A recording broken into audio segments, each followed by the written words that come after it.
Did you know that the recent agreement signed in Moscow could represent the biggest political challenge to Washington in the last 2 decades? On May 7, 2025, Nicolás Maduro and Vladimir Putin established a cooperation agreement for an initial period of 10 years, covering defense, intelligence, energy, and finance.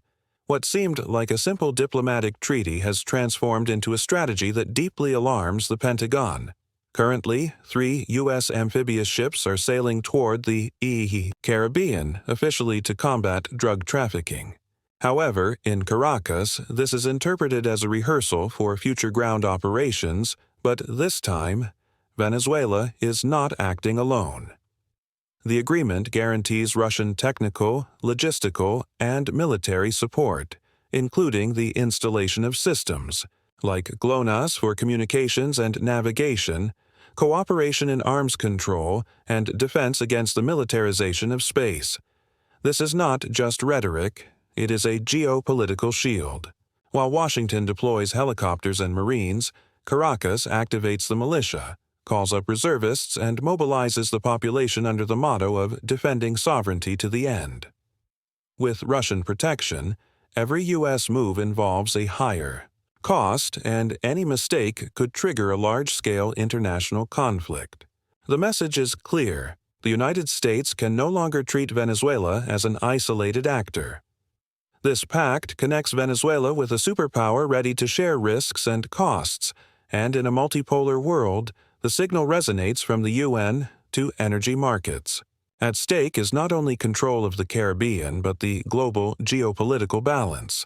When on May 7, 2025, the Pentagon confirmed that 3 amphibious ships with hundreds of Marines were heading to the region under the pretext of fighting drug trafficking, the Caribbean became a geopolitical chessboard. In Caracas, the interpretation was immediate, a rehearsal for future incursions. The response was swift. Nicolás Maduro appeared on national television, dressed in military uniform surrounded by senior officials and militiamen, affirming that Venezuela is not alone and proudly showing the agreement signed hours earlier in Moscow with Putin. This pact goes beyond diplomatic gestures, establishing military, financial, and technological cooperation for at least a decade. The details are striking: access to Russian GLONASS systems, advice on arms control, intelligence exchange, and the possibility of installing logistical stations in Venezuelan ports. This shield completely alters Washington's strategy, as now every U.S. move carries Moscow's shadow behind it, transforming unilateral pressure into a global-scale clash. In practice, the United States is not only facing Venezuela but the Russian military projection in the Western Hemisphere, reviving ghosts from Cold War times. The White House reacted harshly. Donald Trump from Florida accused Maduro and Putin of forming a criminal pact and assured that no Latin American or Russian warning would make the United States back down. However, while the rhetoric aimed to show strength in Congress, experts pointed out that the Russian maneuver had raised the cost of any intervention so much that it becomes almost unfeasible without provoking a diplomatic and military crisis, as an attack on facilities backed by Russia would be seen as a direct provocation. In Caracas, the mobilization was massive. Thousands of reservists summoned, militias training in public squares, and schools converted into improvised recruitment centers. All this was accompanied by televised broadcasts where Russian and Venezuelan flags waved together under the motto of defending sovereignty to the end. At the same time, Moscow sent strong signals. Foreign Minister Sergei Lavrov warned that any attack on Venezuela would be considered a strike against a strategic ally. This statement, which in diplomatic language amounts to an ultimatum, put the State Department on high alert. What seemed like a simple regional maneuver turned into a conflict with multiple actors. International markets reacted immediately, and oil prices rose significantly amid the threat of blockades or mutual sanctions. Europe expressed concern. The UN called. A special session and internal debate in Washington intensified. Some Republicans demanded a strong response, while moderate and democratic sectors warned that confronting the Caracas-Moscow axis would be a mistake that could trigger a crisis with uncertain consequences. The arrival of U.S. ships and the signing of the Russia-Venezuela agreement created a perfect storm, where every move becomes risky. For the first time in years, the narrative of Washington's absolute power is threatened by the understanding that a country once considered vulnerable now has the backing of a superpower capable of balancing forces. This unexpected turn marks a before and after in the recent history of the continent. The Russia-Venezuela Pact was not just a diplomatic communique, it provoked a reaction that destabilized Washington's certainties, generating international tension not seen since the Cold War. Nicolás Maduro presented this as a political victory, but in the halls of the Pentagon and the U.S. Congress, it was perceived as an earthquake upon realizing that a country once considered isolated now has the military, technological, and financial support of a nuclear power. Images of Marines heading to the Caribbean, mixed with scenes of Venezuelan militias training in public squares, with Russian flags waving alongside Venezuelan ones. This contrast fuels the narrative of resistance in Caracas and creates a sense of vulnerability in Washington. The agreement includes much more than military cooperation.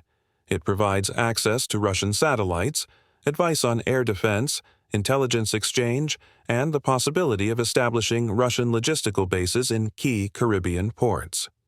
In practice, this represents Moscow's projection just a few kilometers from U.S. territory, a move that revives fears of the Cuban Missile Crisis and which experts consider a calculated provocation against North American hegemony.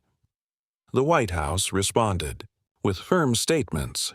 Donald Trump, from Florida, accused Maduro and Putin of forming a criminal pact and assured that no threat would make the United States back down. However, in Congress, Republican and Democratic voices began expressing concern over the political and military cost of opening a direct front against Caracas and Moscow, as an attack on Russian-protected facilities could be interpreted as an act of war. Meanwhile, the UN convened an extraordinary session to address the growing militarization in the region. The European Union showed alarm at the possibility of escalation, and Pope Francis called for moderation, reminding that no people should be used as pawns in power games. In Venezuela, the government mobilized thousands of reservists and broadcast nationwide images of militias swearing to defend the homeland. On social media, the slogan, "With Russia, we won't fall," went viral, aiming to strengthen internal morale. The international community was divided. Countries like Bolivia and Nicaragua celebrated the agreement, while others like Brazil and Chile opted for silence, fearing being caught in a confrontation between great powers. The economy reacted immediately. Oil prices soared amid threats of blockades or reciprocal sanctions, and major energy companies reviewed their contracts with Caracas. On the streets of the United States, especially in Hispanic communities, the news generated fear, as many worry that any escalation could directly affect them, whether through more sanctions, increased militarization, or new internal persecutions under the pretext of national security. It is clear that the geopolitical chessboard has changed radically. What was once an unequal standoff between Washington and Caracas now becomes a global challenge with Russia as guarantor, forcing the United States to measure every step with extreme caution. One mistake could cost not only prestige but also stability.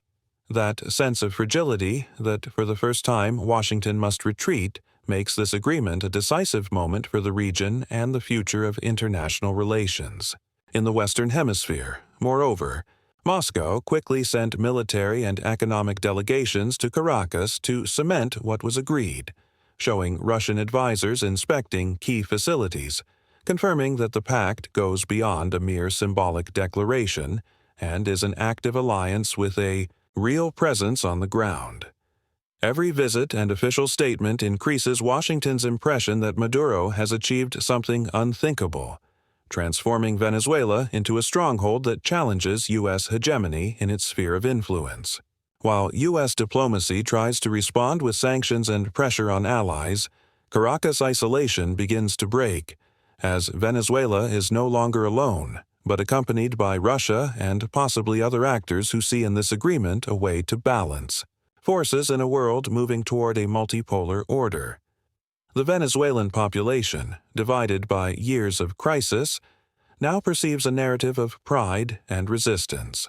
Opponents warn that this alliance deepens dependence on Russia, but even critics recognize the psychological impact of having the backing of a global power after years of sanctions. In Washington, the constant question is whether the administration is willing to risk a confrontation with Moscow in a context where tensions with China and the Middle East already consume many resources. Although the official stance is firm, voices warning of a historic dilemma for the United States grow louder, to retreat or to escalate, decisions that will influence not only the Caribbean but global politics for decades to come. Tensions escalated when U.S. satellites confirmed the arrival of Russian equipment at Venezuelan bases, including three-dimensional radars, encrypted communications nodes, anti-drone systems, and technical advisors, considered by the Pentagon as a military advance. In response, the Joint Chiefs of Staff in Washington activated constant surveillance over strategic areas, while strong warnings were issued from Florida about not allowing a hostile enclave near U.S. shores, a message seen in Caracas as confirmation that the Moscow agreement changed the U.S. strategic calculus. Nicolás Maduro presented the arrival of this equipment as a defense of sovereignty and displayed images of militiamen alongside Russian technicians, sending a clear political and psychological message. Venezuela is not alone. The impact was felt. Across the region, ALBA countries showed unity. CELAC called for calm, Brazil and Argentina remained neutral, and the European Union warned of possible miscalculations in the Caribbean. At the UN, the Security Council convened an urgent session where China supported non-intervention, Russia defended cooperation with a legitimate partner, and the United States justified the deployment of destroyers and reconnaissance flights over international waters, citing hemispheric security. On the markets, oil prices rose amid the possibility of mutual sanctions and higher maritime insurance costs for Caribbean routes. Companies and banks adjusted contracts and raised requirements, making operations linked to Venezuela more expensive. Within the United States, pressure was immediate. Republican sectors demanded a tough stance, while more cautious strategists warned that every action carries a cost associated with Russia. Democrats called for moderation and diplomatic avenues, reminding that an open crisis would affect millions of Latinos during the election season, thus introducing a crucial human factor. The Venezuelan diaspora fears that new sanctions could block remittances or bank accounts, while broader Hispanic communities, such as Colombians, Dominicans, and Central Americans, watch with concern a national security environment that often translates into controls, raids, and stigmatization. In Caracas, the government highlights the pact by displaying posters with united flags, announcements about technological independence, rapid training for radar operators, and drills at ports. The opposition, on the other hand, warns that this alliance could increase dependence and close off dialogue spaces, although the real political impact is different. This agreement gave Maduro a strategic breather and a sense of protection. In Washington, the situation becomes a complex and delicate dilemma.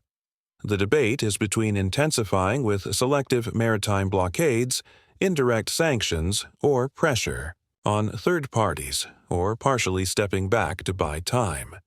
Both options entail costs. A partial blockade would raise fuel prices on the East Coast and strain relations with European partners. Indirect sanctions could push Caracas closer to Moscow and Beijing.